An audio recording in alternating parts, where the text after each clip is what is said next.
Minister చూశారు. కాబట్టి మళ్ళీ CBN 4.0లో కూడా యంగ్ లీడర్షిప్ని ముందుకు తీసుకొచ్చేటటువంటి కార్యక్రమాన్ని కూడా ఆయన పెద్ద ఎత్తున తీసుకెళ్తున్నారు. రైట్. విక్రమ్ గారు, గుడ్ ఈవినింగ్ అండి. Good evening. మీకు బాగా దగ్గరగా సన్నిహితంగా చూసిన ఇది అప్పటి పరిపాలన తీరును కానీ, చంద్రబాబు నాయుడు గారి ఆ విజన్ కానీ, లేకపోతే అడ్మినిస్ట్రేషన్ వ్యవహారాలు, లేకపోతే ఒక CEO లాగా కూడా ఆయన అసలు సీఎం అనేవాడు కదా అప్పట్లో.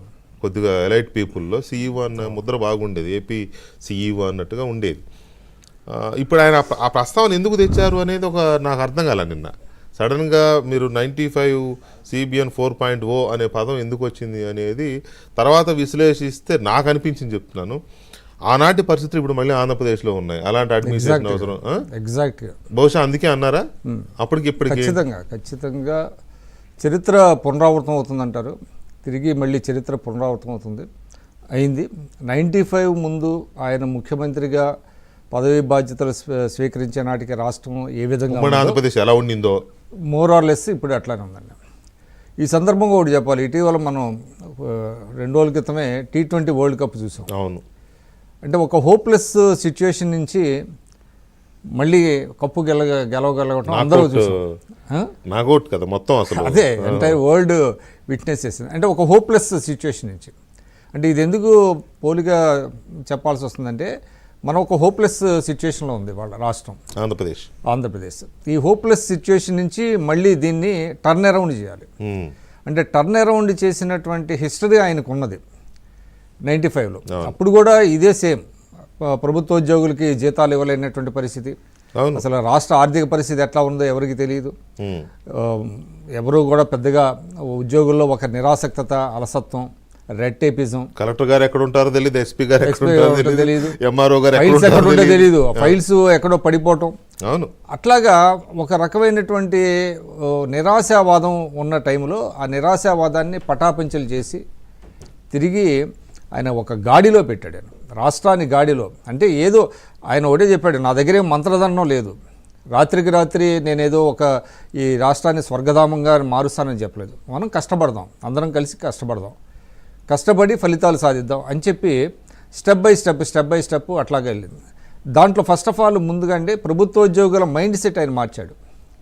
అంటే జనరల్గా ఏమవుతుందంటే, ఏ ప్రభుత్వం అయినా మన ఇండియాలో దశాబ్దాలు చూసినట్లయితే స్టేటస్ కో, ప్రతి వాళ్ళు ఏంటంటే స్టేటస్ కో కోరుతారు. అంటే మార్పు ఎవరు ఆహ్వానించరు.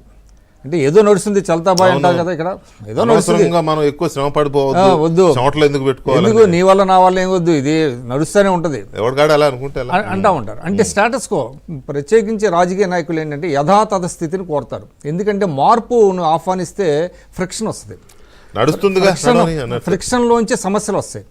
సమస్యల్ని ఫేస్ చేయడం వాళ్ళకి ఇష్టం ఉండదు. అందుకని ఏం చేస్తారంటే సమస్యను కప్పిపెట్టి యథాతథ స్థితిని కొనసాగిస్తారు. చంద్రబాబు నాయుడు గారు అది బ్రేక్ చేశారు.